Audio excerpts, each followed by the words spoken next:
Hey, good morning, Ragamuffin Radio and Mount Carmel Free Methodist Church.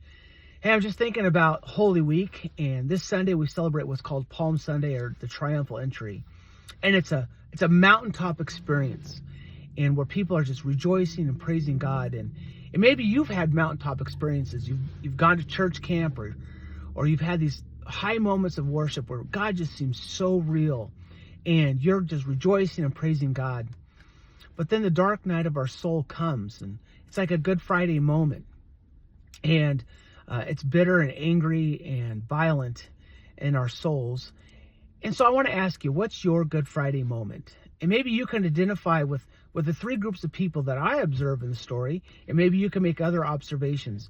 But in this high, top mountain moments, where we're just rejoicing God, and then it comes down to these dark night of the soul, and there's people there that are angry and bitter, and they're screaming, "Crucify God, crucify Christ." And then the next group of people are those that are just questioning, wondering, and looking around like, God was so real, and now it doesn't make any sense.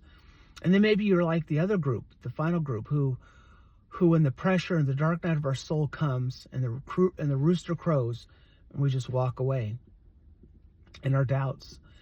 And God isn't disappointed by our doubts. He's not upset at our anger, and he's not frustrated by our wondering and our questioning. In fact, that's the world that God came to save. He wants to save those that are angry and frustrated with him. He wants to give light and guidance to those that are questioning, wondering, in our dark night of our soul.